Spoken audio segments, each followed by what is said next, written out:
जय श्रीमन नारायण, जय श्री राम, जय माता दी। आज मैं आपके सामने एक और ज्ञान की बात लेके आया हूँ, जो कि है व्रत के बारे में। व्रत मतलब फास्ट। फास्ट मतलब किसी चीज़ का व्रत लेना। कई लोग तो व्रत का मतलब ही नहीं समझते हैं। कई लोग तो समझते हैं कि सिर्फ व्रत रखना है, किसके लिए? आज के दिन फ्रूट खाना है, आज के दिन पकोड़े खाने हैं, पता नहीं आज के दिन क्या क्या खाना है। तो एक मैं आपको छोटी सी इसके बारे में कहानी सुनाना चाहता हूँ कि व्रत आखिरकार रखना क्यों चाहिए।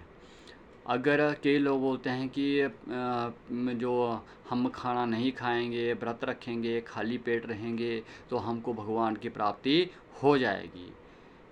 ये कुछ बात सही है। अगर ऐसा होता कि खाली पेट रहने से भगवान की प्राप्ति होती, तो भिखारी लोग और जो बीमार लोग हैं, कई लोग खाते नहीं हैं, कई लोग कोमा में रहते हैं, वो तो खाते ही नहीं हैं, तो उनको तो भगवान की प्राप्ति हो जानी चाहिए। सिर्फ खाली पेट रहने से भगवान की प्राप्ति नहीं होती। पूरी बात की जानकारी होनी चाहिए। ये लोगों ने सिर्फ एक बात पकड़ ली है कि हाँ जी, आज के दिन व्रत रखेंगे, आज के दिन अन्न नहीं खाएंगे, फ्रूट खा लेंगे तो भगवान मिल जाएंगे आने वाले टाइम में। ऐसा नहीं होता। ये सिर्फ एक बोलने की है कि क्योंकि जो कथावाचक जो इंसान बता रहा है आपको उसके बारे में, तो उसकी सोच कैसी है, और जो लोग आगे सुन रहे हैं वो कैसे उस चीज़ को ले रहे हैं, ये दोनों में डिफरेंस है। ये नहीं हम कह सकते कि जिसने बोला उसने ऐसा क्यों बोला। उसने अपने हिसाब से शायद अच्छा ही बोला होगा, लेकिन आगे दूसरे बंदे ने उसको किस तरीके से लिया है, ये भी तो मैटर करता है। सिर्फ बोलने वाले के ऊपर नहीं एक्शन होना चाहिए, जिसने सुना है वो कैसा, किस टाइप का, किस सोच रखने वाला आदमी है, ये भी तो डिपेंड करता है। इसलिए जो व्रत का है, व्रत का मतलब होता है कई सारे लोगों के घरों पे हम जाते हैं पूजा पाठ कराने के लिए, तो हमसे पूछते हैं, पंडित जी आपने व्रत रखा है जहाँ आपने खाना खाना है? तो हम बोल देते हैं कि हाँ हमने व्रत रखा है, या कई सारे लोग बोलते हैं व्रत नहीं रखा है।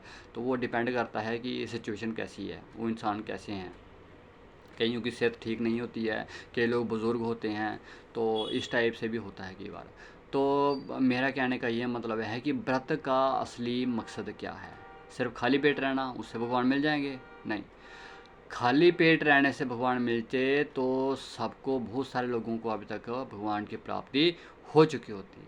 इसलिए व्रत का मतलब है किसी चीज़ का संकल्प लेना कि आज एक तो व्रत हो गया, ये हमारे दिमाग में रहता है कि आज हमने अन्न जो है वो नहीं खाना है, तो अन्न की जगह पे दूसरी चीज़ खा ली है।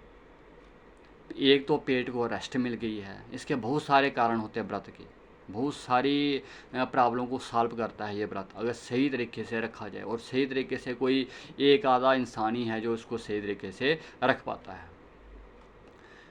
व्रत का अगर मैं सही विधि बताऊं तो ये पूरा दिन का कम पड़ जाएगा, इतना सारा कुछ होता है।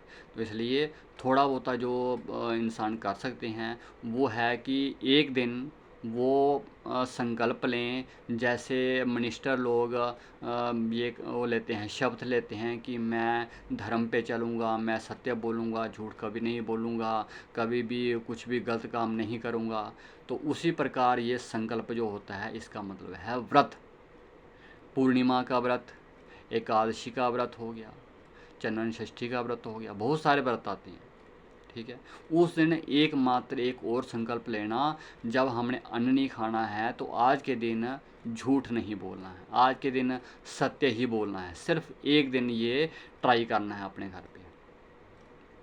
ये वैसे बहुत मुश्किल भी नहीं है और बहुत आसान भी नहीं है। जिसने सोच लिया उसके लिए कोई मुश्किल नहीं है, और जिसने जो नहीं सोच पाया उसके लिए आसान भी नहीं है। तो इसलिए जो इंसान कर गया वही 1% में आएगा, वही भगवान को जो है आने वाले टाइम में प्राप्त कर सकता है। क्योंकि इससे व्रत रखने से, जैसे बोलते हैं ना कि किसी ने गाड़ी ली हो तो उसको 6 महीने के बाद या साल के बाद या जब भी उसको ज़रूरत पड़े उसको सर्विस सेंटर ले जाते हैं। व्रत एक सर्विस है हमारे शरीर की, ये सर्विस करता है, पूरे शरीर को डिटॉक्स कर देता है, इसमें से गंदगी बाहर निकाल देता है। इसी के लिए भगवान की प्राप्ति होना ज़्यादा आसान हो जाता है। ये एक साइंस भी है और भगवान की प्राप्ति करने का एक रास्ता भी है। तो इसी प्रकार जो है आगे सिस्टम चलता है। व्रत का मतलब होता है कि आज के दिन मैंने झूठ नहीं बोलना है, आज के दिन अन्न नहीं खाना है, आज के दिन सत्य ही सत्य बोलना है, आज के दिन किसी की निंदा चुगली नहीं करनी है। ये सारे सिस्टम करके तो फिर जाके आगे काम चलता है। और उस दिन कोशिश करनी है कि पूरा दिन भगवान का भजन करें। ये नहीं कि काम शाम धंधे सारे छोड़ देने हैं, नहीं, काम भी करते जाओ, काम करते चलो, नाम जपते चलो, कृष्णा गोविंद गोपाल गाते रहो। इसका मतलब है कि भगवान बोलते हैं कर्म करते जा और मेरा नाम लेते जा। मेरा नाम लेने के लिए तुझे कुछ कर्म छोड़ने की ज़रूरत नहीं है। अपने मुख कर्म वाणी से मेरा नाम उच्चारण करते जा और अच्छे कर्म करता जा, वही मेरी पूजा है। अगर आप अच्छे कर्म करते हो और लोगों की सेवा करते हो और भगवान का नाम अपने मुख से उच्चारण करते हो तो आपको भगवान की पूजा करने की भी ज़रूरत नहीं, क्योंकि वही पूजा है। आपका कर्म ही आपकी पूजा है। तो इसलिए व्रत के दिन ये किसी की निंदा चुगली, ये संकल्प लें, सिर्फ एक, कोई एक, झूठ ना बोलें, सत्य ही सत्य बोलें। दूसरा आ गया, किसी की निंदा चुगली ना करें। कोई क्या कर रहा है, कोई किसके लिए क्या कर रहा है, कोई इसने मेरे को क्या कहा, किसी ने उसको क्या कहा, इस चीज़ का नहीं लेना है। सिर्फ एक चीज़, आज के दिन जो सबसे आपको मुश्किल चीज़ लगता है वही एक दिन लेना। मतलब कि आप निंदा चुगली नहीं छोड़ सकते। एक दिन संकल्प लेना है कि आज के दिन निंदा चुगली हमने नहीं करनी है। वही धीरे धीरे करते करते करते करते कुछ देर के बाद, कुछ महीनों के बाद, कुछ सालों के बाद आपको खुद ही छूट जाएगी ये सारी चीज़ें।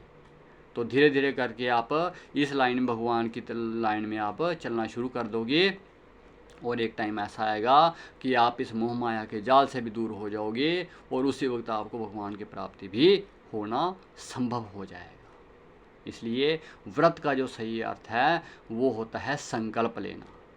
ये अन्न छोड़ने से या कुछ करने से भगवान मिलते तो आज के टाइम में कईयों सारों को जो है वो मिल गया होता। इसलिए कोशिश कीजिए कि व्रत वाले दिन, जिस दिन आपने सोचा है कि आज व्रत है, जैसे पूर्णिमा का है, एकादशी का है, चंदन षष्ठी का व्रत है, लक्ष्मी का व्रत है, शुक्रवार का व्रत है, जो भी आप व्रत रखते हो उसमें आपने एक दिन संकल्प लेना है कि आज के दिन मुझे ये चीज़ छोड़नी है या आज के दिन अच्छी चीज़ मेरे अंदर एक लानी है। ये होता है व्रत लेना, संकल्प लेना किसी चीज़ का। ये बहुत कठिन भी है और बहुत कठिन नहीं भी है।